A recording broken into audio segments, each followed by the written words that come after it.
Harish, the best academy. Good evening everyone. Welcome to the Harish Academy. This is Pratap. Today we will discuss May 3rd, 2026 current affairs in detail. ఇవాళ మన first topic ఒక important topic అండి. భారతదేశపు మొట్టమొదటి portable MRI system. India's first portable MRI system. ఈ భారతదేశపు మొట్టమొదటి portable MRI సిస్టమ్ని న్యూఢిల్లీలోని ఎయిమ్స్లో ఏర్పాటు చేశారు. న్యూఢిల్లీలోని all India institute of medical సైన్స్లో ఏర్పాటు చేశారు. మరి ఇక్కడ మనం ఫస్ట్ ఫోకస్ చేయాల్సింది ఎంఆర్ఐ అంటే ఏంటి. ఎంఆర్ఐ మెషిన్ మనకి ఇదందరికీ తెలిసిన టర్మే కదండి. మనం హాస్పిటల్స్కి వెళ్తే ఎంఆర్ఐ స్కానర్స్ ఉంటాయి. ఎంఆర్ఐ అంటే మ్యాగ్నెటిక్ రెజొనెన్స్ ఇమేజింగ్ టెక్నాలజీ. మరి పోర్టబుల్ అంటే ఏంటి? పోర్టబుల్ అంటే ఒక చోటు నుంచి ఇంకొక చోటికి సులభంగా తరలించవచ్చు. పోర్టబుల్. మరి దీన్ని ఎక్కడ ఏర్పాటు చేశారు అంటే ఎయిమ్స్ న్యూఢిల్లీ. మరి ఎందుకోసం దీన్ని ఏర్పాటు చేశారు? ఐసీయూ పేషెంట్స్ ఎవరైతే సీరియస్ కండిషన్స్లో ఐసీయూలో ఉంటారో అటువంటి సీరియస్ పరిస్థితుల్లో ఉన్న రోగుల కోసం దీన్ని ఏర్పాటు చేశారు. మరి దీని ముఖ్య ఉద్దేశం ఏంటి? జనరల్గా ఎంఆర్ఐ స్కానర్స్ని ఉపయోగించి స్కాన్ చేయాలి అంటే పేషెంట్స్ని ఎంఆర్ఐకి సంబంధించిన ఆ యొక్క సూట్ వేసి వేరే ఎంఆర్ఐ రూమ్లోకి తరలించి అక్కడ స్కాన్ చేస్తారు. దీనివల్ల ఐసీయూలో ఉన్న పేషెంట్స్కి చాలా సమస్య అవుతుంది. సో దీన్ని ఎలాగైనా ఈ సమస్యను అధిగమించాలి అని చెప్పేసి ఒక చక్రాల ఆధారిత వీల్ బేస్డ్ ఎంఆర్ఐ మెషిన్ని ఇక్కడ ఎయిమ్స్ న్యూఢిల్లీలో ఏర్పాటు చేశారు. సో తద్వారా వాళ్ళకి చాలా హెల్ప్ అవుతుందని చెప్పవచ్చు. మరి ఇప్పుడు దీన్ని ఏర్పాటు చేయడం ద్వారా త్వరితగతిన ఏదైనా వైద్య పరీక్షలు, డయాగ్నోసిస్ పరీక్షలు, ఎంఆర్ఐ పరీక్షలు చేయవచ్చండి. సో ఇక్కడ మీకు సింపుల్గా స్టాటిక్ పాయింట్ ఆఫ్ వ్యూలో వన్ లైనర్ అని మీరు అందరూ అనుకుంటారండి. ఇదేముంది, వన్ లైనర్ కరెంట్ అఫైర్ కదా, ఈ మాత్రం దానికి మనం కరెంట్ అఫైర్స్ వీడియో చూడాలన్నా లేకపోతే దీన్ని మనం నేర్చుకోవాలన్నా అనే డౌట్ రావచ్చు చాలామంది ఆస్పిరెంట్స్కి. కానీ వాల్యూ అడిషన్ అనేది ఉండాలి. కరెంట్ అఫైర్స్ క్లాస్ చెప్పేటప్పుడు ఏదైనా మనం చెప్తున్నామంటే కొద్దిగా వాల్యూ అడిషన్ ఉంటేనే దానికి సార్థకత అండి. ఇక్కడ మీరు ఫస్ట్ ఫోకస్ చేస్తే లాస్ట్ ఇయర్ మనం ఒక టాపిక్ డిస్కస్ చేసుకున్నాం. భారతదేశపు మొట్టమొదటి స్వదేశీ ఎంఆర్ఐ మెషిన్ని ఇదే న్యూఢిల్లీలోని ఎయిమ్స్లో ఏర్పాటు చేశారని చెప్పేసి తెలుసుకున్నాం. ఇండియాస్ ఫస్ట్ ఇండిజినస్ ఎంఆర్ఐ సిస్టమ్ని ఎక్కడ ఏర్పాటు చేశారు? ఎయిమ్స్ న్యూఢిల్లీ. మరి దాన్ని ఎవరు డెవలప్ చేశారు? మనం లాస్ట్ ఇయర్ డిస్కస్ చేసుకున్నాం 2025 మార్చ్లో అనుకుంటా, 1 year బ్యాక్ ఎగ్జాక్ట్లీ. దాన్ని ఎవరు డెవలప్ చేశారు అంటే మినిస్ట్రీ ఆఫ్ ఎలక్ట్రానిక్స్ కింద ఉండే, ఎలక్ట్రానిక్స్ అండ్ ఇన్ఫర్మేషన్ టెక్నాలజీ మంత్రిత్వ శాఖ కింద ఉండే ఒక R&D విభాగం, రీసెర్చ్ అండ్ డెవలప్మెంట్ విభాగము సమీర్ అనే ఒక సంస్థ. సమీర్ అంటే ఇక్కడ society for applied microwave electronics engineering and research సంస్థ.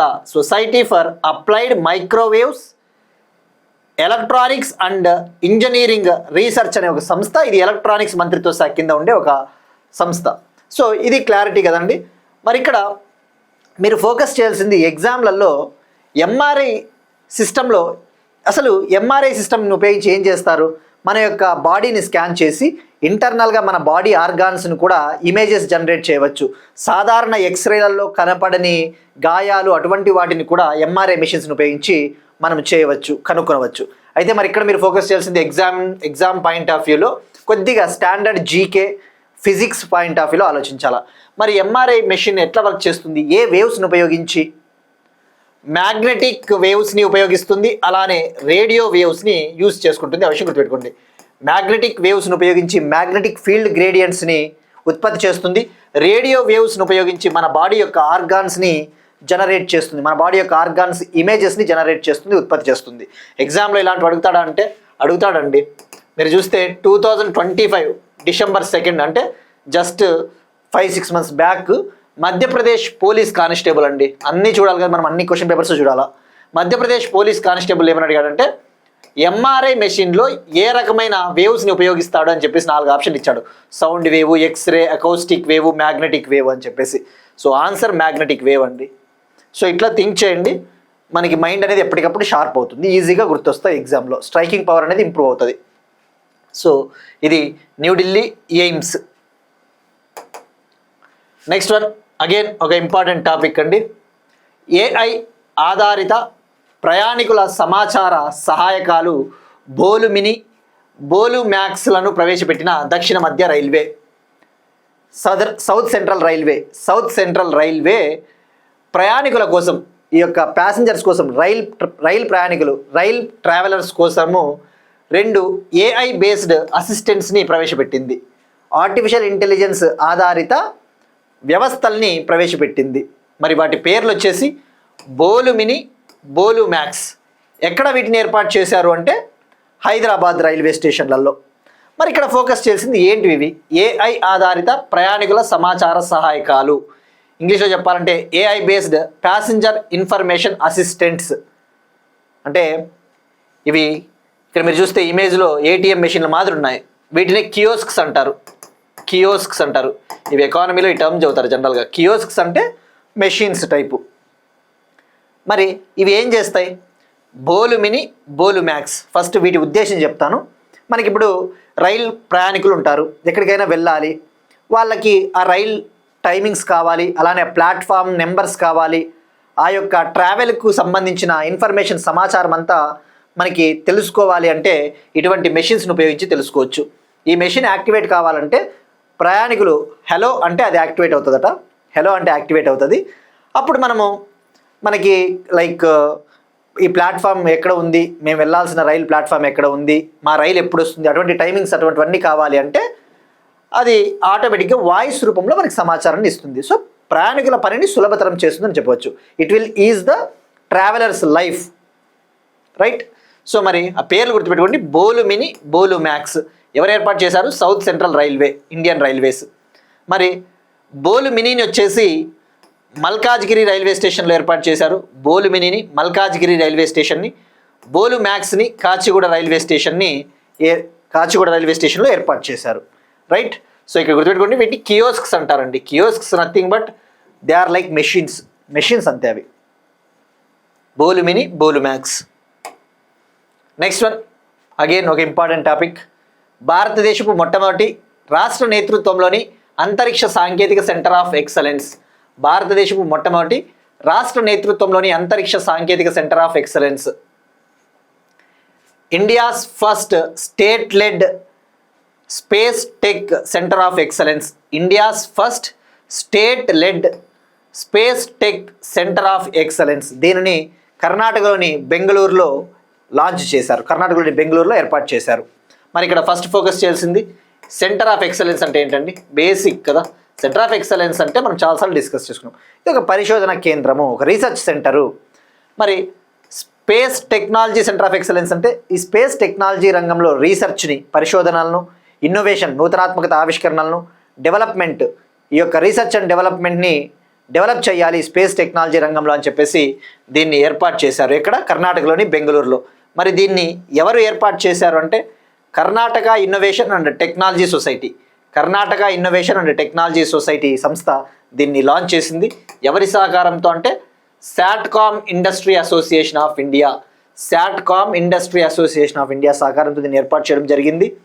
మరి మనం చూస్తే స్పేస్ టెక్నాలజీ రంగంలో ఆల్రెడీ భారతదేశ స్పేస్ టెక్నాలజీ రంగంలో ప్రైవేట్ సెక్టార్ పాత్రను పెంపొందించాలి, ఈ యొక్క ఇండియన్ స్పేస్ సెక్టార్లో ప్రైవేట్ సెక్టార్ రోల్ని ఇంక్రీజ్ చేయాలి అని చెప్పేసి ఇస్రో చాలా చర్యలు చేపడతా ఉంది, రైట్? మనకి ఇన్స్పేస్ కావచ్చు, Indian National Space Promotion and Authorisation Centre, ఇలాంటివి ఉన్నాయి కదండి. స్పేస్ సెక్టార్లో ప్రైవేట్ పాత్రను పెంపొందించాలి, రైట్? సో ఇక్కడ గుర్తుపెట్టుకోండి, సింపుల్గా ఎవరు డెవలప్ చేశారు అంటే Karnataka innovation and technology society. మరి రాష్ట్ర నేతృత్వంలోని అంటే ఇది ప్రత్యేకంగా ఒక రాష్ట్ర ప్రభుత్వం ఏర్పాటు చేయడం ఇదే తొలిసారి. నెక్స్ట్ వన్, ప్రపంచంలోనే అత్యంత వెడల్పైన సొరంగం ప్రారంభం. ప్రపంచంలోనే అత్యంత వెడల్పైన సొరంగం ప్రారంభం. World's widest under ground tunnel opened. World's widest under ground tunnel opened. ప్రపంచంలోనే అత్యంత వెడల్పైన సొరంగము మహారాష్ట్రలో ప్రారంభమైంది.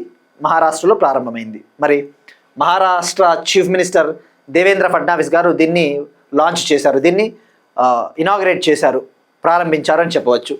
మరి ఏంటి అసలు దీని ముఖ్య ఉద్దేశం ఏంటి, ఏ ప్రాజెక్టులో భాగంగా దీన్ని నిర్మించారు అనేది తెలుసుకోవాలి. Maharashtra chief minister Devendra Fadnavis garu May 1, 2026న మే 1 అంటే 2 days బ్యాక్ మే 1, 2026న Maharashtra state formation day, Maharashtra అవతరణ దినోత్సవం సందర్భంగా ఒక ప్రాజెక్ట్ని ప్రారంభించారు. ఒక ఎక్స్ప్రెస్ వే ప్రాజెక్ట్. ఆ ప్రాజెక్ట్ పేరే Mumbai Pune missing link expressway project.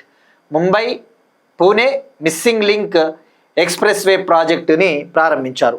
ఈ ప్రాజెక్టులో భాగంగా ఈ యొక్క సొరంగాన్ని నిర్మించారు. మరి ఈ Mumbai Pune missing link project length వచ్చేసి 13.3 కిలోమీటర్స్, 13.3 కిలోమీటర్ల లెంగ్త్. ఇందులో భాగంగా ఈ యొక్క అత్యంత వెడల్పైన సొరంగాన్ని ప్రారంభించారు. మరి ఇక్కడ మనం ఫోకస్ చేయాల్సింది ఆ యొక్క టన్నెల్ విడ్త్ ఎంత, వెడల్పు ఎంత అంటే 22.33 మీటర్స్, 22.33 మీటర్స్ వెడల్పు ఉంది. దీన్ని లోనావాలా అనే ప్రాంతంలో ఏర్పాటు చేశారు. లోనావాలా అనే ప్రాంతంలో దీన్ని బిల్డ్ చేశారు, నిర్మించారు. సో ఇక్కడ గుర్తుపెట్టుకోండి, ఇది Mumbai to Pune missing link express way ప్రాజెక్ట్లో భాగము. మరి ఇది గిన్నిస్ వరల్డ్ రికార్డు కూడా సృష్టించింది. ఈ ప్రాజెక్ట్ని కంప్లీట్ చేసినందుకు గాను హైదరాబాద్కు చెందిన నవయుగ ఇంజనీరింగ్ సంస్థ గిన్నిస్ వరల్డ్ రికార్డ్స్లో కూడా ప్లేస్ అనేది సంపాదించింది. మరి ఇక్కడ ఫోకస్ చేస్తే ప్రపంచంలోనే అత్యంత వెడల్పైన సొరంగం లెంగ్త్ తెలుసుకోవాలి, విడ్త్ కూడా తెలుసుకోవాలి. ఈ విడ్త్ వచ్చేసి 22.33 మీటర్స్. మరి ఇది ఓవరాల్గా ఎన్ని కిలోమీటర్లు అంటే 10.67 కిలోమీటర్స్. ఆ 13.3 కిలోమీటర్లలో భాగంగా 10.67 కిలోమీటర్స్ ఈ సొరంగమే ఉంది. ఇది 5 వరుసలతో కూడిన జంట సొరంగ మార్గాలు, 5 లేన్స్తో కూడిన జాయింట్ టన్నెల్స్ అని చెప్పవచ్చు. సో ఇది సింపుల్గా ఇది స్టాటిక్ పాయింట్ ఆఫ్ వ్యూలో క్వశ్చన్ అండి. కానీ ఇక్కడ మీరు ఫోకస్ చేయాల్సింది పేపర్లో మీరు చూస్తే ఇది ఈనాడు పేపర్లో ఇచ్చాడు, ప్రపంచంలోనే అత్యంత వెడల్పైన సొరంగము నవయుగ ఇంజనీరింగ్కు గిన్నిస్ ఖ్యాతి అన్నాడు. మీరు ఇక్కడ ఇవంతా చూస్తే చెత్త ఎక్కువ ఉంటుందండి. పేపర్ చదివేటప్పుడు చెత్త ఎక్స్ప్లెనేషన్ పైన దయచేసి ఫోకస్ చేయొద్దండి. ఎందుకంటే మీరు ఇక్కడ చూస్తే 13.3 కిలోమీటర్స్ మిస్సింగ్ లింక్ ప్రాజెక్ట్లో భాగంగా 10.67 కిలోమీటర్స్ మేర 5 వరుసలతో కూడిన అత్యధిక జంట సొరంగ మార్గాలను నిర్మించింది అని చెప్పేసి అన్నాడు. ఇది ఓకే, ఇది తెలుసుకోవాలి, ఈ పాయింట్ తప్పకుండా. కానీ ఇక్కడ మీరు చూస్తే వీటి వెడల్పు అన్నాడు, ఆ వెడల్పు కూడా మనం తెలుసుకోవాలి తప్పకుండా. కానీ ఇంకొద్దిగా మీరు చదివితే ఈ భారీ ప్రాజెక్టు కోసం 85 లక్షల టన్నుల రాతిని తవ్వి తీశారు, 7,600 టన్నుల ఉక్కు, 1.1 లక్షల క్యూబిక్ మీటర్ల షార్ట్ కాంక్రీట్ని వినియోగించారు. ఎంతమంది ఇంజనీరింగ్ కార్మికులు పాల్గొన్నారు, ఎన్ని రోజుల పాటు కృషి చేశారు, ఆ చెత్త మనకు అవసరం లేదండి. కానీ ఎగ్జామ్ పాయింట్ ఆఫ్ వ్యూలో ఆస్పిరెంట్స్ని మళ్ళీ చెప్పేది ఒకటే, ఎప్పుడైనా ఒక పేపర్ చదివేటప్పుడు కీవర్డ్స్ని మీరు పట్టుకోవాలా, ముఖ్యమైన వర్డ్స్ని.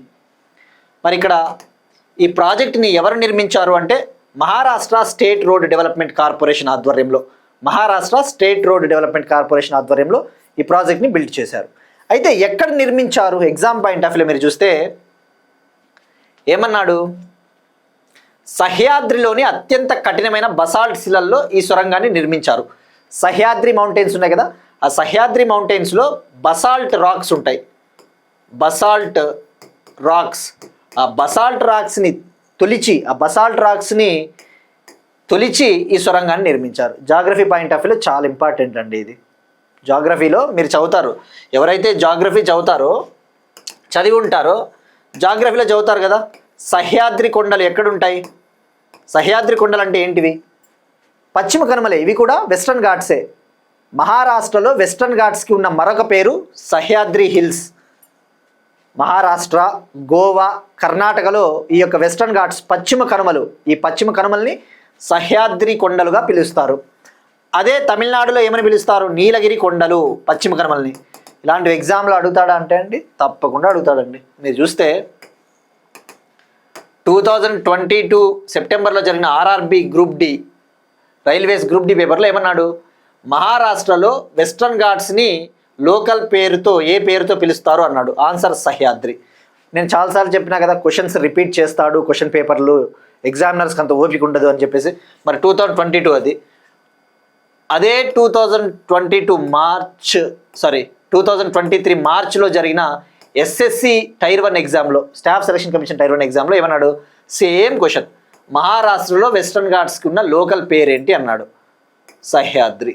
ఇట్లా అండి, ఆ పేపర్ చదివేటప్పుడు మీకు మీరు ఒకసారి ఆలోచించుకోవాలా ఆ టర్మ్స్ ఏంటివి, అది జాగ్రఫీ పాయింట్ ఆఫ్ వ్యూలో ఉన్న పదమా, లేకపోతే ఎకానమీ పాయింట్ ఆఫ్ వ్యూలో వర్డా, పొలిటికల్ పాయింట్ ఆఫ్ వ్యూ వర్డా అనేది మీకు ఒకసారి ఐడియా ఉండాలి. మరి ఇక్కడ బసాల్ట్ శిలలు అన్నాడు, ఇది కూడా తెలుసుకోవాలి కదా. బసాల్ట్ రాక్స్ అంటే ఏంటండి, జాగ్రఫీలో చదువుతారు. ఇవి అగ్నిపర్వత శిలలు అని చెప్పవచ్చు, అగ్నిశిలలు అని చెప్పవచ్చు. వీటిని ఇంగ్లీష్లో చెప్పాలంటే ఇగ్నియస్ రాక్స్ అంటారు. ఇగ్నియస్ రాక్స్ అంటే ఏంటివి, మనకి జనరల్గా లావా ఫార్మేషన్ జరుగుతుంది కదా, వోల్కెనోస్ ఎరప్ట్ అవుతాయి. అగ్నిపర్వతాలు బద్దలైనప్పుడు ఆ మోల్టన్ మ్యాగ్మా అనేది, ఆ లావా అనేది పైకి వచ్చి చేరుతుంది కదా. ఆ కొంత కాలానికి ఆ మ్యాగ్మా ఏదైతే ఉంటుందో, ఆ ద్రవ రూపంలో ఉన్న మ్యాగ్మా అనే ఒక పదార్థం అనేది కూల్ అయిపోతుంది, చల్లబడుతుంది. చల్లబడిన తర్వాత సాలిడిఫై అవుతుంది, ఘనీభవిస్తుంది. ఆ మ్యాగ్మా కూల్ అయిపోయి గట్టిగా రాయిలాగా ఏర్పాటు అవుతాయి. అవే ఇగ్నియస్ రాక్స్ అంటారు. ఆ ఇగ్నియస్ రాక్స్కి తెలుగులో చెప్పాలి అంటే అగ్నిశిలలు అంటారు. ఎగ్జాంపుల్ వచ్చేసి బసాల్టు, గ్రానైటు ఇవి. సో ఇట్లా అండి, ఇవంతా హెల్ప్ అవుతాయి. నీట్గా నోట్స్ రాసుకోండి, చాలా హెల్ప్ అవుతాయి. So basalt racks.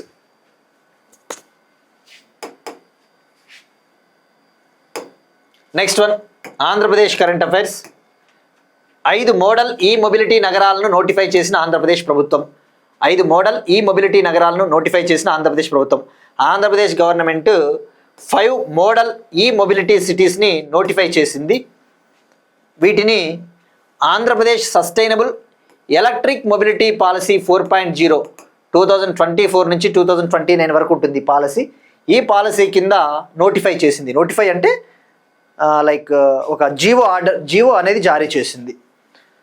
ఏ పాలసీ కింద, AP sustainable electric mobility policy 4.0. ఈ పాలసీ ఎప్పటి నుంచి ఎప్పటి వరకు అంటే 2024 నుంచి 29 వరకు. మరి ఈ మొబిలిటీ అంటే ఏంటి, ఎలక్ట్రిక్ మొబిలిటీ. మొబిలిటీ అంటే ఏంటి, చలనము. తెలుగులో చెప్పాలంటే చలనం. మరి ఇప్పుడు మనం చూస్తూ ఉన్నాం, జనరల్గా ఎలక్ట్రిక్ వెహికల్స్ ఎక్కువ అయిపోయినాయి. Electric scooters, electric cars, electric vehicles.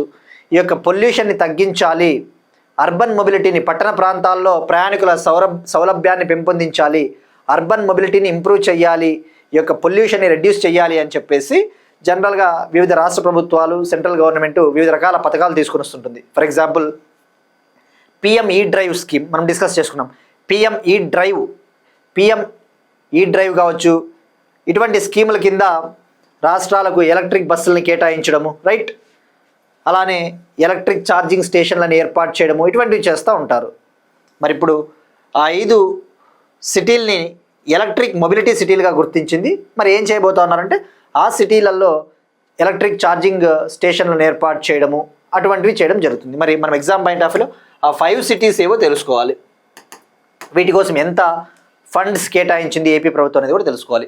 ఆ 5 సిటీస్ వచ్చేసి విశాఖపట్నం, రాజమండ్రి, విజయవాడ, నెల్లూరు, తిరుపతి. విశాఖపట్నం, రాజమండ్రి, విజయవాడ, నెల్లూరు, తిరుపతి, రైట్. మరి ఇక్కడ వీటి కోసం 250 crore ఫండ్ను కూడా ఏర్పాటు చేసింది. 250 కోట్లతో ఒక ఫండ్ నిధిని కూడా ఏర్పాటు చేసింది. ఒక్కొక్క సిటీకి 50 crore ఇవ్వడం జరుగుతుంది, 50 కోట్లు ఇవ్వడం జరుగుతుంది ఒక్కొక్క సిటీకి. సో మరి ఇందులో భాగంగా ఎలక్ట్రిక్ ఛార్జింగ్ స్టేషన్స్ అటువంటివి ఏర్పాటు చేస్తారు. మరి ఈ యొక్క ఇనిషియేటివ్, ఈ ప్రోగ్రాంలో భాగంగా ఈ యొక్క 5 నగరాలు ఏవైతే ఉంటాయో ఈ 5 నగరాలలో ప్రతి 3/3 కిలోమీటర్ గ్రిడ్ పరిధిలో ఒక ఛార్జింగ్ స్టేషన్ ఏర్పాటు చేస్తారు. అలానే హైవేల పైన ప్రతి 30 కిలోమీటర్లకు ఒక ఛార్జింగ్ స్టేషన్ ఏర్పాటు చేస్తారు. ఈ యొక్క ప్రోగ్రామ్, ఈ యొక్క ఇనిషియేటివ్లో భాగంగా వితిన్ ద సిటీస్, ఈ యొక్క నగరాలలో వితిన్ సిటీస్లో పర్ ఎవరీ 3/3 కిలోమీటర్ గ్రిడ్ పరిధిలో ఒక ఛార్జింగ్ స్టేషను, హైవేల పైన ఎవ్రీ 30 కిలోమీటర్స్కి ఒక ఛార్జింగ్ స్టేషన్ ఏర్పాటు చేస్తారన్న విషయం గుర్తుపెట్టుకోండి. ఈ 3 పాయింట్లు చాలా ఇంపార్టెంట్. సో ఇది 5 ఈ mobility cities Andhra Pradesh. Next one, తెలంగాణకు సంబంధించి ఇంపార్టెంట్ టాపిక్ అండి. మహువా పూల పండుగ, మహువా ఫ్లవర్ ఫెస్టివల్. తెలంగాణలోని ఆదిలాబాద్లో ట్రైబల్ పీపుల్ మహువా ఫ్లవర్ ఫెస్టివల్ని సెలబ్రేట్ చేసుకున్నారండి. ఎగ్జామ్ పాయింట్ ఆఫ్ వ్యూలో మనకి ఆదిలాబాద్ ఈ మధ్యన వార్తల్లో ఎక్కువగా ఉంది, అందుకు మనం ఈ టాపిక్ని పిక్ చేసుకున్నాం, Adilabad, right. Mahua flower festival celebrated in Telangana Adilabad. తెలంగాణలోని ఆదిలాబాద్లో మహువా పూల పండుగ చాలా ఘనంగా జరిగింది. మరి ఈ మహువా పూలను ఏమని పిలుస్తారు? ఇప్ప పూలు అంటారు. ఇప్ప పూలు. లాస్ట్ ఇయర్ మనం ఒక టాపిక్ డిస్కస్ చేస్తున్నాం. ప్రైమ్ మినిస్టర్ నరేంద్ర మోడీ గారు తన మన్ కీ బాత్ ప్రసంగంలో ఆదిలాబాద్లోని ఉట్నూరు ప్రాంతంలో ట్రైబల్ ఉమెన్, ఈ యొక్క గిరిజన మహిళలు తయారు చేసే ఇప్ప పూల లడ్డుల గురించి చాలా ప్రత్యేకంగా ప్రస్తావించారు. ఆ ఇప్ప పూల లడ్డులు ఏవైతే ఉంటాయో చాలా హైలీ న్యూట్రియంట్ రిచ్, చాలా పోషకాలు ఉంటాయి. ఎవరైతే అనీమియా, రక్తహీనత, ఐరన్ అటువంటి సమస్యలతో బాధపడతా ఉంటారో వాళ్ళకి కనుక ఇప్ప పూల లడ్డులు వాళ్ళు తిన్నట్లయితే వాళ్ళకి ఈ యొక్క పౌష్టికాహారం అందినట్టు అవుతుందన్నమాట. సో మోడీ గారు ప్రస్తావించారు. ఆదిలాబాద్ ఉట్నూరు మండల్, రైట్. మరి ఇక్కడ మీరు ఫోకస్ చేస్తే ఈ మహువా ఫ్లవర్ ఫెస్టివల్ జనరల్గా తెలంగాణలోని ఆదిలాబాద్లో సెలబ్రేట్ చేసుకుంటారన్న విషయం గుర్తుపెట్టుకోండి. ఈ ఇప్ప పూలతో నాటు సారా కూడా కాస్తారు. మరి ఈ ఇప్ప పూల వల్ల ఏమవుతుంది? వీళ్ళకి ట్రైబల్ పీపుల్ ఎకానమీ అనేది డెవలప్ అవుతుంది. వాళ్ళ గిరిజనుల యొక్క ఆర్థిక వ్యవస్థ బలోపేతం అవుతుంది. అంతే కదా. ఆ ఇప్ప పూల నుంచి తయారు చేసే ఏదైనా నాటు సారా కావచ్చు, లేదంటే ఆ ఇప్ప పూల లడ్డులు అటువంటివి వాళ్ళు అమ్ముకున్నప్పుడు 4 డబ్బులు వస్తాయి. సో మరి ఇక్కడ ఆదిలాబాద్ ఇటీవల వార్తల్లో ఎందుకుందండి? నేను చెప్పినా కదా, మన కరెంట్ అఫైర్స్లో భాగంగా ఏవైనా పాత టాపిక్లు ఏవైనా మిస్ అయినా కూడా సందర్భం వచ్చినప్పుడు నేను లింకప్ చేస్తానండి. ఎందుకంటే కొన్నిసార్లు ఈ టాపిక్ అనేది ఇంపార్టెంట్ అనిపించకపోవచ్చు. ప్రతిదీ మనం కవర్ చేసుకుంటూ పోలేము. కానీ కొన్ని టాపిక్లు కొన్నిసార్లు అంత ఇంపార్టెంట్ కాదు అనిపించవచ్చు. కానీ కొన్నిసార్లు సందర్భం వచ్చినప్పుడు డెఫినెట్లీ నేను చెప్తానండి. అందులో మీరు ఎటువంటి ఆందోళన పెట్టుకోవాల్సిన అవసరం లేదు. ఎందుకంటే నేను పేపర్ చదువుతా కాబట్టి ఆ పేపర్ చదివినప్పుడు నాలెడ్జ్ అనేది మనకి కొద్దిగా మన మైండ్లో స్టోర్ అవుతుంది కాబట్టి సందర్భం వచ్చినప్పుడు మనము బయటికి తీయొచ్చు. అదే పేపర్ చదవడం వల్ల ఒక అడ్వాంటేజ్. మ్యాగజైన్లు చదివితే అంత మనకి మైండ్లో స్టోర్ అవ్వదు సబ్జెక్టు. సో మరి ఇక్కడ ఇటీవల ఆదిలాబాద్లోని ఉట్నూరు మండలము వార్తల్లో ఉంది. ఎందుకు? తెలంగాణ ప్రభుత్వము ఎవరైతే ఈ ఆదిలాబాద్ ప్రాంతంలో ఉన్న ట్రైబల్ పీపుల్ ఉంటారో వాళ్ళకి నగర జీవిత పరిస్థితులు ఎలా ఉంటాయి, ఈ అర్బన్ ఏరియాస్లో లైఫ్ ఎలా ఉంటుంది, ఈ అర్బన్ ఏరియాస్కి వాళ్ళని తీసుకొని వచ్చి ఈ హైదరాబాద్ లాంటి సిటీల్లో ఉన్న ఫేమస్ ప్లేసెస్, గోల్కొండ ఫోర్ట్ కావచ్చు, చార్మినారు, రాజీవ్ గాంధీ ఇంటర్నేషనల్ ఎయిర్పోర్ట్, ఇటువంటి వాటిని వాళ్ళకి చూపెట్టాలి. తద్వారా వాళ్ళకి అర్బన్ లైఫ్ ఎలా ఉంది, వాళ్ళకు కూడా ఒక కొత్త అనుభూతిని ఇచ్చినట్టు అవుతుందని చెప్పేసి తెలంగాణ ప్రభుత్వము ఏప్రిల్ నెలలో ఆదివాసీ టూరిజం ఎక్స్పోజర్ అనే ఒక ప్రోగ్రామ్ని లాంచ్ చేసింది. ఆదివాసీ టూరిజం ఎక్స్పోజర్ అనే ఒక ప్రోగ్రామ్ని లాంచ్ చేసింది. ఆదివాసీ టూరిజం ఎక్స్పోజర్ అంటే వాళ్ళకి తెలియజేయడము, అంతే. ఎక్స్పోజ్ అవుతారు అంటారు కదా. మరి ఈ ప్రోగ్రాంలో భాగంగా ఏప్రిల్ 22, ఏప్రిల్ 23, ఏప్రిల్ 25, 2026 ఈ 3 రోజులలో 3 దశల్లో భాగంగా 3 phases భాగంగా ఆదిలాబాద్లోని ఉట్నూరు ప్రాంతానికి చెందిన ట్రైబల్ పీపుల్ని 650 మెంబర్స్ని 650 మందిని హైదరాబాద్కి 5 AC బస్సుల్లో తీసుకొని వచ్చారు. 5 AC బస్సులలో వాళ్ళని తీసుకొని వచ్చి వాళ్ళకి Rajiv Gandhi international airport, Golconda fort, Charminar ఇవన్నీ కూడా చూపెట్టారనమాట. సో ఈ విధంగా చెప్పాలంటే ఆ యొక్క ట్రైబల్ పీపుల్ని కూడా, ముఖ్యంగా గిరిజనుల్ని మన యొక్క జీవన విధానాలను వాళ్ళకి తెలియజేయాలన్నదే ముఖ్య ఉద్దేశం. సో ఆదివాసీ టూరిజం ఎక్స్పోజర్ ప్రోగ్రామ్ ఇక గుర్తుపెట్టుకోండి. 650 మెంబర్స్ సెలెక్ట్ చేశారు. 3 phases భాగంగా ఏప్రిల్ 22 కొంతమందిని, 23 కొంతమంది, 25 కొంతమందిని 5 AC బస్సులలో వాళ్ళు తీసుకొని వచ్చారు. దాని పేరు గుర్తుపెట్టుకోండి, ఆదివాసీ టూరిజం ఎక్స్పోజర్ ప్రోగ్రామ్. దీన్ని లాంచ్ చేసింది తెలంగాణ టూరిజం డిపార్ట్మెంట్. సో ఇది అండి టాపిక్. నెక్స్ట్ వన్, ఎకానమీకి సంబంధించి మోస్ట్ ఇంపార్టెంట్ టాపిక్ అండి. స్పెషల్ 301 ప్రయారిటీ వాచ్ లిస్టులో భారత్ను ఉంచిన అమెరికా. స్పెషల్ 301 ప్రయారిటీ వాచ్ లిస్టులో భారత్ను ఉంచిన అమెరికా స్పెషల్ 301 అనే ఒక రిపోర్ట్లో, స్పెషల్ 301 రిపోర్ట్ 2026లో ఇండియాని ప్రయారిటీ వాచ్ లిస్టులో ఉంచింది. మరి తెలుగులో చెప్పాలంటే ఆ ప్రయారిటీ వాచ్ లిస్ట్ని ప్రాధాన్య పర్యవేక్షణ జాబితా. ఫస్ట్ ఇక్కడ ఈ స్పెషల్ 301 రిపోర్ట్ 2026 అంటే ఏంటో తెలుసుకోవాలి.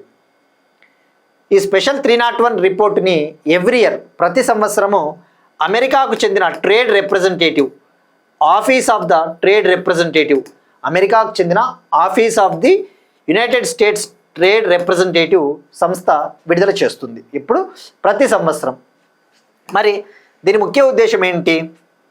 దీని ముఖ్య ఉద్దేశము వివిధ దేశాలలో మేధో సంపత్తి హక్కులు అంటే ఇంటలెక్చువల్ ప్రాపర్టీ రైట్స్ అంటే ఏంటివి? పేటెంట్స్, ట్రేడ్ మార్క్స్, మనం డిస్కస్ చేసుకున్నాం కదా పేటెంట్ హక్కులు అటువంటివి. అసలు వివిధ దేశాలలో ఈ యొక్క మేధో సంపత్తి హక్కులు, ఈ intellectual property rights like patent rights ఎలా ఉన్నాయి, ఆ దేశాలలో పేటెంట్లు కల్పిస్తూ ఉన్నారా లేదా, ఆ పేటెంట్లకు రక్షణ కల్పిస్తూ ఉన్నారు. నాట్ ఓన్లీ పేటెంట్స్, మొత్తం మేధో సంపత్తి హక్కులకి తగిన రక్షణ కల్పిస్తూ ఉన్నారా లేదా, ఆ యొక్క మేధో సంపత్తి హక్కులకు సంబంధించి ఈ చట్టాలు ఏవైతే ఉంటాయో వాటిని సరిగా అమలు చేస్తూ ఉన్నారా లేదా అని చెప్పేసి అమెరికా ఎప్పటికప్పుడు నిఘా ఉంచుతుంది. సో దాని ప్రకారం కొన్ని దేశాలని ప్రయారిటీ వాచ్ లిస్ట్ అని, ప్రయారిటీ ఫారిన్ కంట్రీ అని, అలానే వాచ్ లిస్ట్ అని చెప్పేసి 3 కేటగిరీల్లో ఉంచుతుంది. Priority watch list, priority foreign country, watch list అని 3 కేటగిరీలో ఉంచుతుంది. మరి ఇక్కడ మీకు ఒక డౌట్ రావాలా, ఎందుకు అమెరికా నిఘా ఉంచుతుంది? అమెరికా ఎందుకు ఇటువంటి జాబితాల్లో దేశాలను ఉంచుతుంది?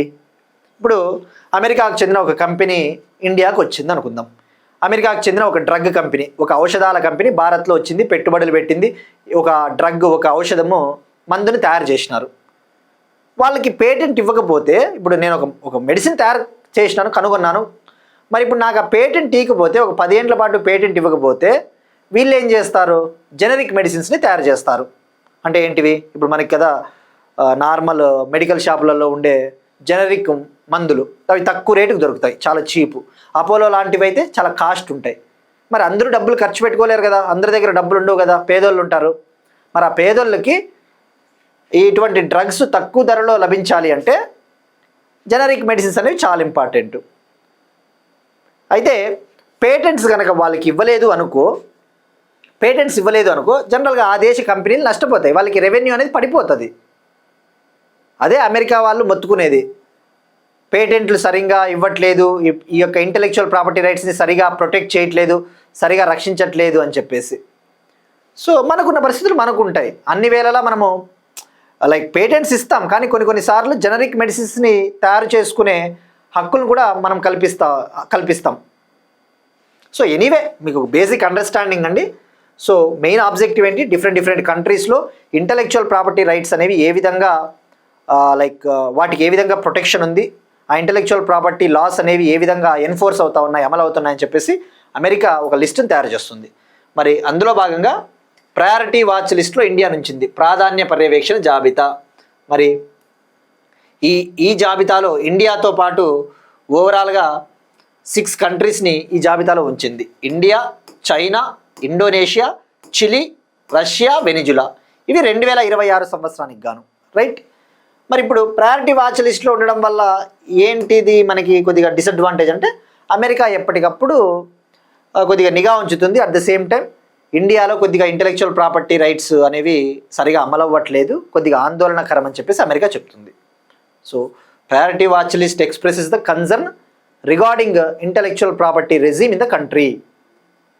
Priority watch list expresses the concern regarding intellectual property system in the country అనే విషయం గుర్తుపెట్టుకోండి.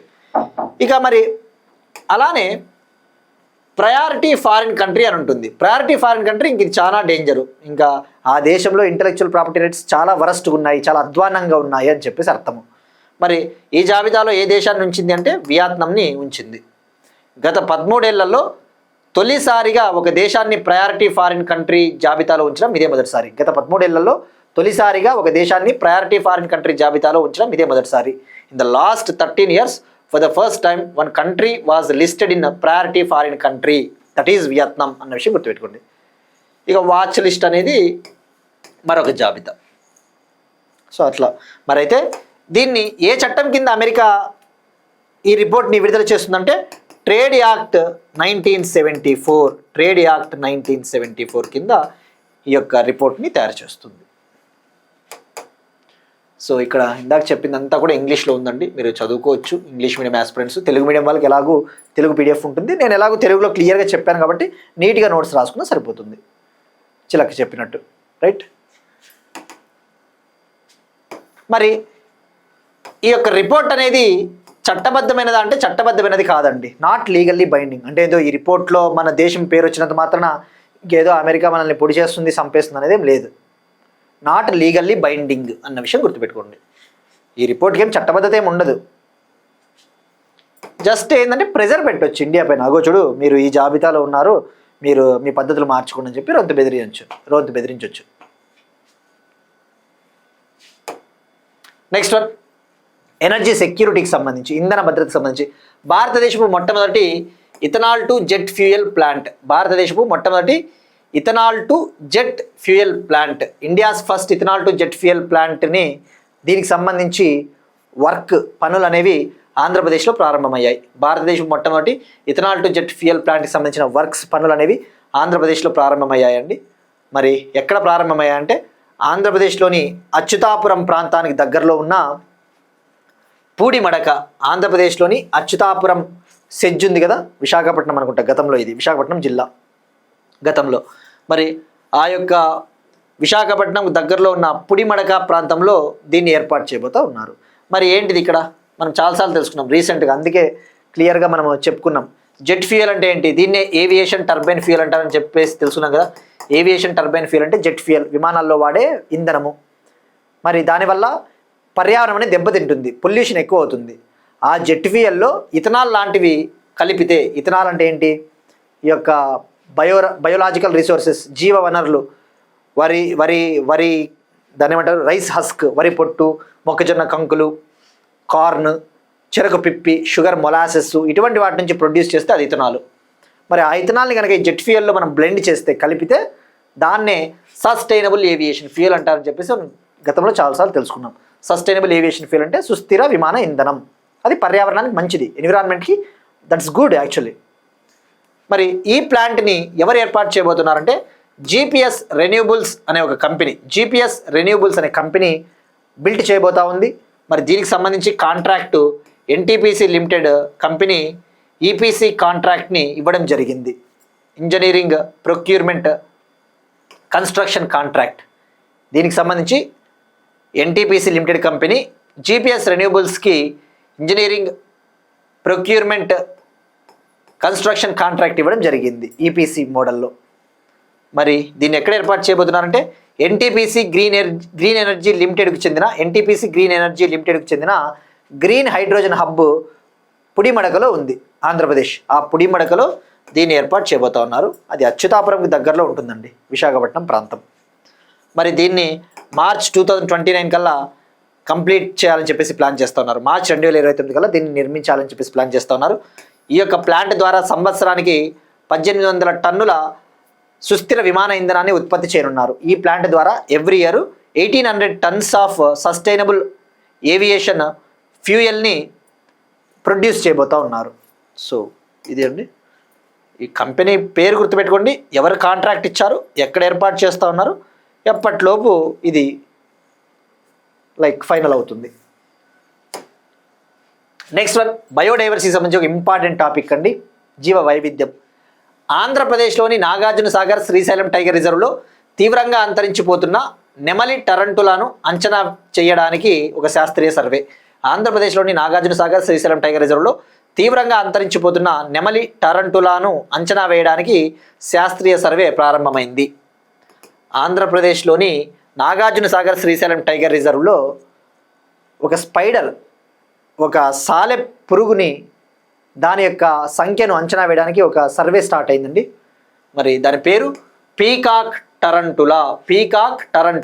ఇది ఒక స్పైడర్ అండి, సాలె పురుగు, సాలీడు. ఇది ఎలక్ట్రిక్ బ్లూ కలర్లో ఉంటుంది. ఎలక్ట్రిక్ బ్లూ కలర్ మీరు చూస్తే ఇక్కడ బ్లూ కలర్లో ఉంది. ఇది ఒక ఎలక్ట్రిక్ బ్లూ స్పైడరు.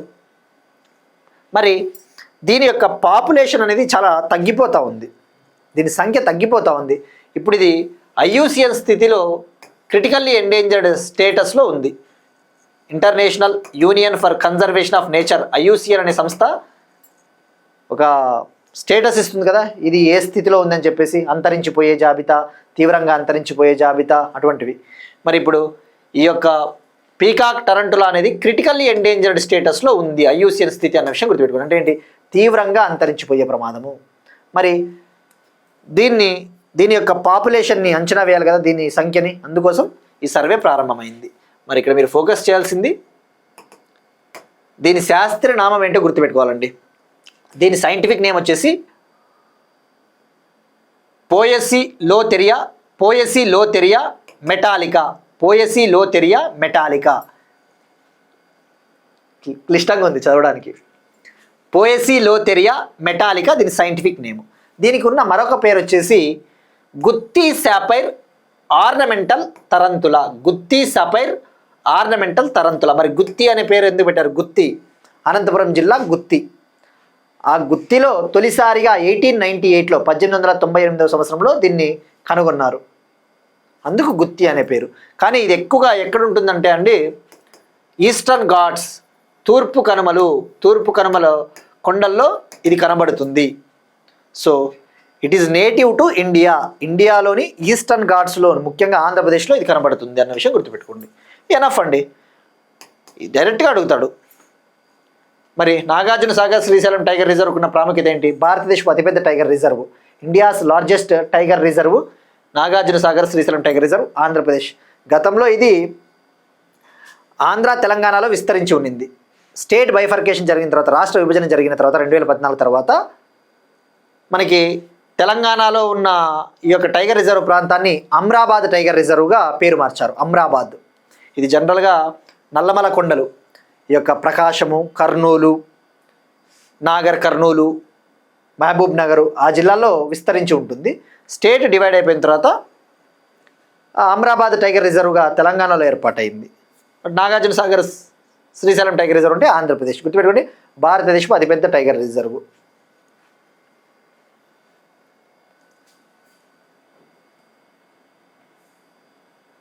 దీన్నే rare jewel of the Eastern Ghats. ఇటీవల Andhra Pradesh deputy chief minister Pawan Kalyan garu దీనికి సంబంధించి ఒక పోస్ట్ వేశారు. సో అందుకు ఇది హిందూ పేపర్లో మీరు అందుకే ఇట్లా చదవాలండి. హిందూ పేపర్ మీరు చూస్తే సైన్స్ అండ్ టెక్నాలజీ ఎన్విరాన్మెంట్లో ఇలాంటివి ఇస్తూ ఉంటాడు. Rare jewel of the Eastern Ghats అంటే ఏంటి? నెక్స్ట్ వన్, స్పేస్ టెక్నాలజీకి సంబంధించి ఇంపార్టెంట్ టాపిక్. ఆ నగరం కుంగిపోతుంది అని చెప్పేసి ఈనాడులో ఒక ఆర్టికల్ ఇవ్వడం జరిగిందండి. ఆ నగరం కుంగిపోతుంది.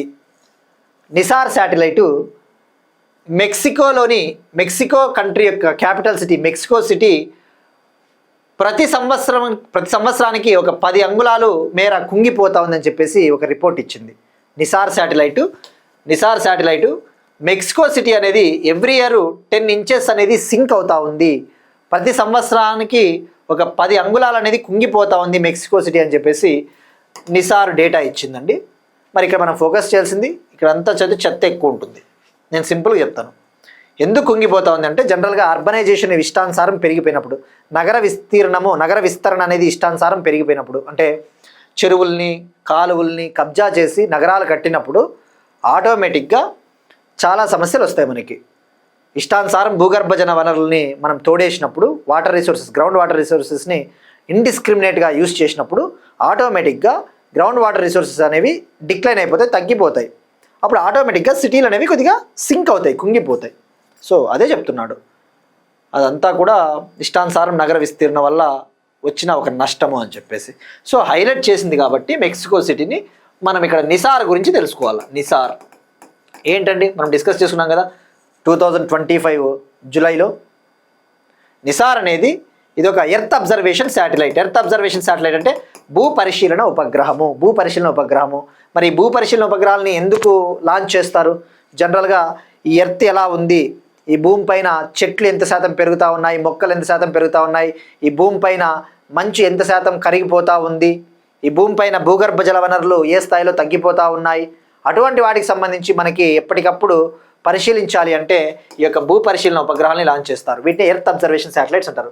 The main aim of earth observation satellite is to monitor the earth's biomass and to monitor the earth's ground water resources, to monitor the earth's ice sheets, such kind of things, right? అదే NISAR satellite. దీన్ని ఎవరు launch చేశారు? జాయింట్గా India America కలిసి launch చేశాయి. India America కలిసి సంయుక్తంగా July 30, 2025న GSLV F-16 రాకెట్ను ఉపయోగించి ఆంధ్రప్రదేశ్లోని సతీష్ ధావన్ స్పేస్ సెంటర్ శ్రీహరికోట నుంచి లాంచ్ చేశాయి. మరి నిసార్ అంటే ఏంటి? NASA ISRO synthetic aperture radar satellite. NASA ISRO synthetic aperture radar satellite. ఇక్కడ సింథటిక్ అపర్చర్ రేడార్ అంటే మీరు అగైన్ స్పేస్ టెక్నాలజీలో చదువుతారు. Science and technology A book చదివినా ఈ పాయింట్ ఉండాల. సింథటిక్ అపర్చర్ రేడార్ అంటే ఏంటి? జనరల్గా ఏదైనా ఒక శాటిలైట్ని లాంచ్ చేసినప్పుడు లాంచ్ చేస్తాము, కానీ విపరీతంగా వర్షాలు వచ్చినాయి అనుకుందాం. వర్షాలు వచ్చినప్పుడు రాత్రిపూట్ల అవి భూమిని ఇమేజెస్ తీయలేవు, భూమిని క్యాప్చర్ చేయలేవు, ఆ డేటా మనకు అందించలేవు రాత్రిపూట్ల కానీ భారీ స్థాయిలో వర్షాలు వచ్చినప్పుడు. మరి దానికోసమే సింథటిక్ అపర్చర్ రేడార్ అనే ఒక రేడార్ని కనుక అమర్చినట్టయితే నైట్ టైమ్స్ అయినా హెవీ రెయిన్స్ వచ్చినా ఎట్లాంటి సిచ్యువేషన్లోనైనా కూడా ఆ యొక్క శాటిలైట్ మన ఎర్త్ని క్యాప్చర్ చేస్తుంది, ఇమేజెస్ అనేది జనరేట్ చేస్తుంది, ఉత్పత్తి చేస్తుంది. అది సింథటిక్ అపర్చర్ రేడార్ యొక్క ప్రాముఖ్యత. అట్లాంటివి బేసిక్ థింగ్స్ అండి, చాలా హెల్ప్ అవుతాయి స్పేస్ టెక్నాలజీలో మీకు. మరి దీని బరువు ఎంత ఒకసారి తెలుసుకోవాలి కదా. ఈ నిసార్ శాటిలైట్ బరువు వచ్చేసి 2392 kg, 2392 kgలు సుమారుగా అప్రాక్సిమేట్లీ. దీన్ని జిఎస్ఎల్వి F-16 రాకెట్ను ఉపయోగించి లాంచ్ చేశారు. మరి ఏ ఆర్బిట్లో ప్రవేశపెట్టారు అంటే సన్ సింక్రోనస్ పోలార్ ఆర్బిట్. ఈ సన్ సింక్రోనస్ పోలార్ ఆర్బిట్ అనేది జనరల్గా భూమికి 600 నుంచి 800 కిలోమీటర్ల ఎత్తులో ఉంటుంది. ఇది కూడా ఒక కైండ్ ఆఫ్ లో ఎర్త్ ఆర్బిట్ అని చెప్పవచ్చు. ఇది కూడా ఒక రకమైన తక్కువ భూకక్ష అని చెప్పవచ్చు. ఎగ్జాక్ట్గా చెప్పాలంటే ఎర్త్ నుంచి 743 కిలోమీటర్స్ హైట్లో ఉన్న సన్ సింక్రోనస్ ఆర్బిట్లో దీన్ని ప్రవేశపెట్టారు. ఎర్త్ సర్ఫేస్ నుంచి 743 కిలోమీటర్స్ హైట్లో ఉన్న సన్ సింక్రోనస్ ఆర్బిట్ ఆ కక్షలోకి దీన్ని ప్రవేశపెట్టారు. జనరల్గా ఇటువంటి తక్కువ ఎత్తులో ఉన్న కక్షలోకి శాటిలైట్లను ప్రవేశపెట్టాలి అంటే పిఎస్ఎల్వి రాకెట్లను ఉపయోగిస్తారు, పోలార్ శాటిలైట్ లాంచ్ వెహికల్స్ రాకెట్స్ని. కానీ ఫస్ట్ టైం ఈ యొక్క తక్కువ ఎత్తులో ఉన్న కక్షలోకి శాటిలైట్ను ప్రవేశపెట్టడానికి తొలిసారిగా జిఎస్ఎల్వి రాకెట్ని ఉపయోగించారు, geosynchronous satellite launch vehicle. For the first time a GSLV rocket used to place a satellite into that 743 kilometer sun synchronous orbit అనే విషయం గుర్తుపెట్టుకోండి. Right, so this more than enough అండి. మరి ఇంకో 2 పాయింట్లు మాట్లాడుకుందాం. నిసార్కున్న ప్రాముఖ్యత ఏంటంటే ఇది ప్రపంచంలోనే మొట్టమొదటి dual frequency satellite, world's first dual frequency satellite. అంటే ఇందులో 2 ఫ్రీక్వెన్సీలున్న రేడార్లు ఉన్నాయి. ఒకటి ఎల్ బ్యాండ్ రాడారు, మరొకటి ఎస్ బ్యాండ్ రాడారు. ఈ ఎల్ బ్యాండ్ రాడార్ని అందించింది నాసా సంస్థ అమెరికా, ఎస్ బ్యాండ్ రాడార్ని అందించింది ఇస్రో అందించింది ఈ రాడార్ని. మరి నిసార్ మిషన్ లైఫ్ ఎంత అండి? 5 ఏండ్లు.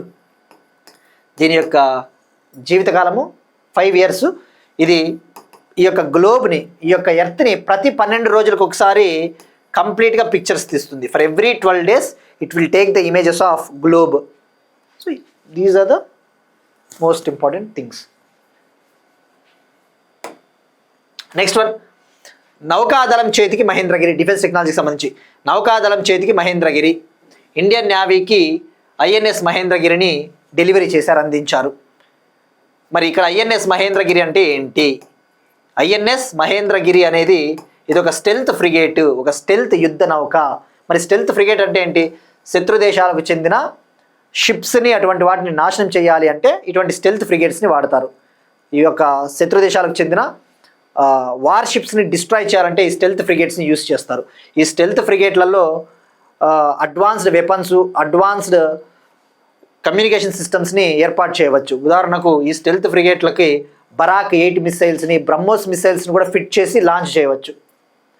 మరి ఇక్కడ ఈ ఐఎన్ఎస్ మహేంద్రగిరి అనేది నీలగిరి క్లాసుకు చెందిన ఒక స్టెల్త్ ఫ్రిగేట్. నీలగిరి క్లాసుకు చెందిన ఒక స్టెల్త్ ఫ్రిగేట్. మరి నీలగిరి క్లాస్ అంటేనే గుర్తు రావాల్సినది ప్రాజెక్ట్ 17A. ప్రాజెక్ట్ 17Aలో భాగంగా 7 నీలగిరి తరగతికి చెందిన, నీలగిరి క్లాసుకు చెందిన 7 స్టెల్త్ ఫ్రిగేట్స్ని మనం స్వదేశీయంగా నిర్మిస్తూ ఉన్నాము, ఇండిజినస్గా బిల్డ్ చేస్తూ ఉన్నామని చెప్పేసి కూడా గతంలో లెక్కలైన సార్లు చెప్పుకున్నామండి. ఎవరైతే కంటిన్యూస్గా కరెంట్ అఫైర్స్ ఫాలో అవుతుంటారో వాళ్ళకి ఇవన్నీ కూడా టక్కున మైండ్కి గుర్తొస్తాయి. మరి ఈ యొక్క ప్రాజెక్ట్ 17Aలో భాగంగా ఈ యొక్క ఐఎన్ఎస్ మహేంద్రగిరిని అప్పగించారు నేవీకి. మరి ఎక్కడ దీన్ని బిల్డ్ చేశారు, ఎవరు బిల్డ్ చేశారంటే ముంబైలోని మెజ్గావ్ dock ship builders limited.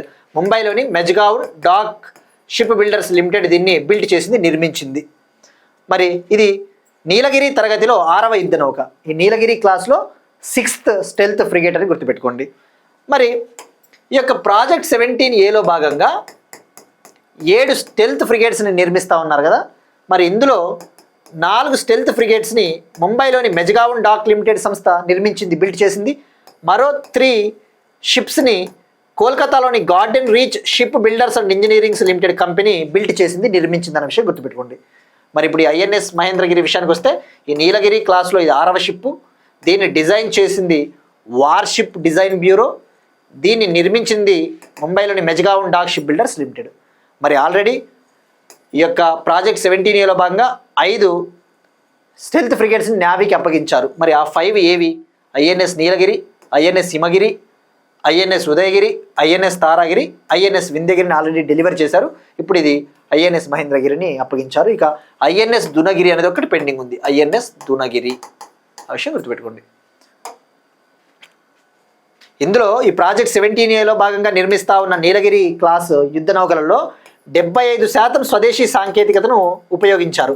75% indigenous కంటెంట్ని యూజ్ చేశారన్న విషయం గుర్తుపెట్టుకోండి. Next one, appointments.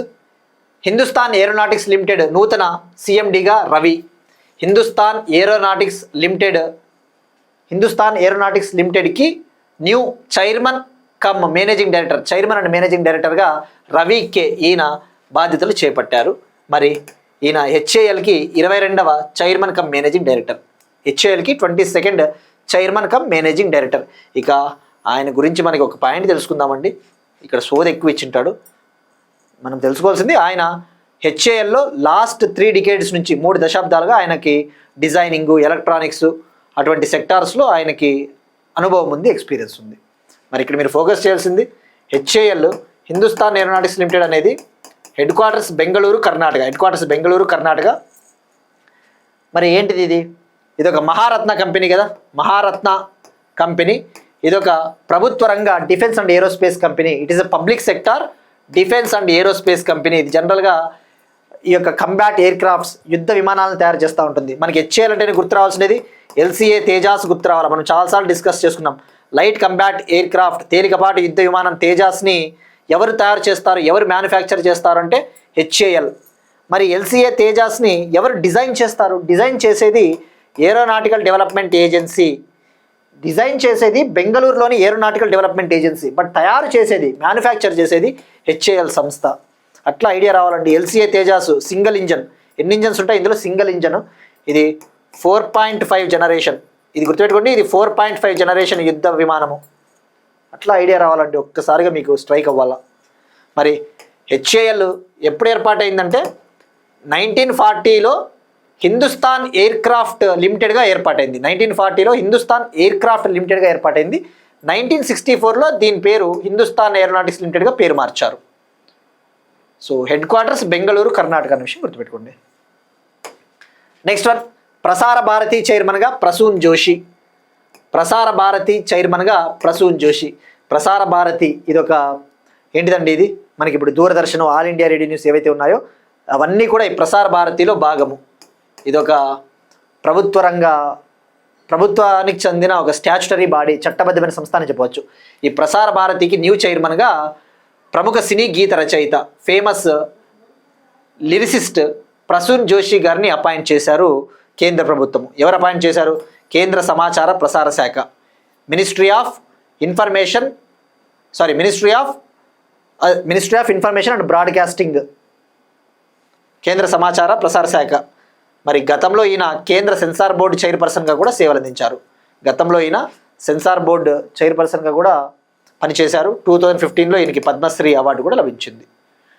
మరి ఇక్కడ మీరు చూస్తే ఈ ప్రసార భారతి అనేది యాక్చువల్లీ ప్రసార భారతి యాక్ట్ 1990 ద్వారా ఏర్పాటైంది. కానీ ఇది అమల్లోకి వచ్చింది మాత్రం 1997లో. ప్రసార భారతి యాక్ట్ 1990 ద్వారా ఏర్పాటు చేశారు. బట్ ఇది 1997లో ఇది అమల్లోకి వచ్చింది. దీని హెడ్ క్వార్టర్స్ న్యూఢిల్లీ. మరి ఎవరు దీనికి మంత్రిత్వ శాఖ? Ministry of information and broadcasting. మరి ఎవరున్నారు మంత్రిగా? అశ్విని వైష్ణవ్ గారు. 1997లో ఏర్పాటైంది. బేసిక్ డైరెక్ట్గా చైర్మన్ పేరు గుర్తుపెట్టుకోండి. నెక్స్ట్ వన్ ఇంపార్టెంట్ డేస్, వార్తల్లో ముఖ్యమైన దినోత్సవాలు. World press freedom day. World press freedom day అంతర్జాతీయ పత్రికా స్వేచ్ఛ దినోత్సవం అని చెప్పవచ్చు. అంతర్జాతీయ పత్రికా స్వేచ్ఛ దినోత్సవం world press freedom day every year May 3rd celebrate చేసుకుంటారు. ప్రతి సంవత్సరం May 3rd. మరి దీన్ని ఎవరు సెలబ్రేట్ చేస్తారంటే UNESCO, United Nations Educational Scientific and Cultural Organization. అంటే పత్రికలకి స్వేచ్ఛ కావాలి, ఈ యొక్క జర్నలిజంకి ఫ్రీడమ్ కల్పించాలి, దానికోసం అవగాహన అవేర్నెస్ తీసుకురావడం కోసం దీన్ని ఎవ్రీ ఇయర్ నిర్వహిస్తారు. మరి ఈ సంవత్సరం థీమ్ చాలా లెంగ్తీగా ఉందండి. ఫర్ ఎవ్రీ డే, ప్రతి డేకి మనం థీమ్ గుర్తుపెట్టుకోవాల్సిన అవసరం ఉండదండి, కానీ చెప్పాలి కాబట్టి రేపొద్దున మన కర్మ బాగాలేదనుకో, ఇదే వచ్చిందనుకో మనం నష్టపోతాం. సో ట్రై చేయండి గుర్తుపెట్టుకోవడానికి. థీమ్ వచ్చేసి ఈ సంవత్సరం shaping A future of piece, promoting press freedom for human rights development and security. Shaping A future of piece, promoting press freedom for human rights development and security. మనం ఇటీవల discuss చేసుకున్నాం world press freedom index 2026. దీన్ని ప్యారిస్కు చెందిన reporters without borders అనే సంస్థ, ఒక international NGO every year ప్రతి సంవత్సరం విడుదల చేస్తుంది. ఇండియా ర్యాంకు 2026 ఇయర్కి గాను 157th ప్లేస్కి పడిపోయింది. 180 దేశాలకు గాను అని చెప్పేసి 180 కంట్రీస్ గాను 157th ప్లేస్కి మనం పడిపోయామని చెప్పేసి కూడా తెలుసుకున్నాం. So this about world press freedom day May 3rd. ఇక ఇవాళ క్వశ్చన్ అండి, మనం డిస్కస్ చేసుకున్న టాపిక్కే పట్టణ సహకార బ్యాంకింగ్ రంగ సామర్థ్య పెంపు కోసం RBI ఇటీవల ప్రారంభించిన మిషన్ పేరు ఏమిటి? ఇది ట్రై చేయండి. ఇక నిన్నటి క్వశ్చన్, భారతదేశం మొట్టమొదటి private orbital rocket, India's first private orbital rocket పేరు వచ్చేసి విక్రమ్-1 రాకెట్. విక్రమ్-1 రాకెట్ దీన్ని బిల్ట్ చేసింది హైదరాబాద్కు చెందిన స్కైరూట్ ఏరోస్పేస్ కంపెనీ. మరి ఇంకా కొన్ని పాయింట్లు తెలుసుకోవాలండి, ఇవి కూడా యాడ్ చేసుకోండి. మనం రీసెంట్గా విక్రమ్-1 రాకెట్ గురించి చెప్పుకున్నాం కదా, కొద్దిగా డెప్త్గా తెలుసుకోవాలండి. జస్ట్ మనము దీని గురించి 1 or 2 పాయింట్స్ సరిపోవు, ఎందుకంటే ఇది చాలా ఇంపార్టెంట్ టాపిక్. రీసెంట్గా చెప్పిన క్లాస్ ఏదైతే ఉందో విక్రమ్-1 రాకెట్కి ఈ పాయింట్లు అప్డేట్ చేసుకోండి. తప్పకుండా ఏదైనా ఇంకా అప్డేట్ అవసరమని భావిస్తే నేను చెప్తుంటానండి, మీరు యాడ్ చేసుకోండి. మరి విక్రమ్-1 రాకెట్లో ఎన్ని స్టేజ్లు ఉంటాయి? 4 స్టేజెస్ ఉంటాయి, 4 స్టేజ్లు ఉంటాయి. ఇందులో మొదటి 3 స్టేజ్లు వచ్చేసి సాలిడ్ ఫ్యూయల్డ్ స్టేజెస్. మొదటి 3 స్టేజ్లు వచ్చేసి ఘన ఇంధనంతో నడిచే స్టేజ్లు. ఇక ఒకటి వచ్చేసి హైపర్గోలిక్ లిక్విడ్ అప్పర్ స్టేజ్. 4వ స్టేజ్ వచ్చేసి హైపర్గోలిక్ లిక్విడ్ అప్పర్ స్టేజ్ ఉంటుంది. మరి ఈ యొక్క విక్రమ్-1 రాకెట్ 350 kg పేలోడ్ని అయితే లోయర్ ఆర్బిట్లోకి మోసుకొని పోతుంది. 350 kgల బరువున్న పేలోడ్ని తక్కువ భూకక్షలోకి మోసుకొని పోతుంది.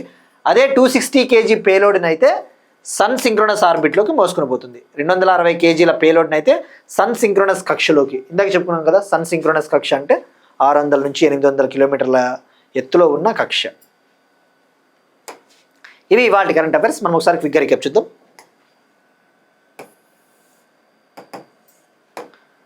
భారతదేశం మొట్టమొదటి పోర్టబుల్ MRI సిస్టమ్ ఎయిమ్స్ న్యూఢిల్లీలో ఏర్పాటు చేశారు. బోలు మినీ, బోలు మ్యాక్స్ ఇవి AI based passenger information assistants south central railway launch చేసింది. భారతదేశం మొట్టమొదటి రాష్ట్ర నేతృత్వంలోని space technology centre of excellence Bengaluru, Karnataka. ప్రపంచంలోనే అత్యంత వెడల్పైన సొరంగము మహారాష్ట్ర.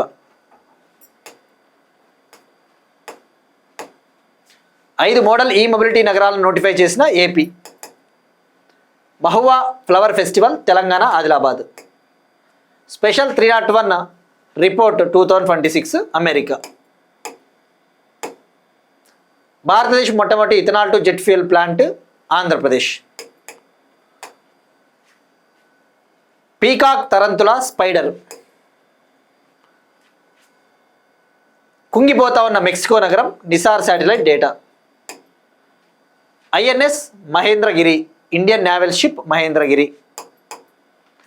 హిందుస్థాన్ ఏరోనాటిక్స్ లిమిటెడ్ నూతన చైర్మన్ అండ్ మేనేజింగ్ డైరెక్టర్గా రవి K.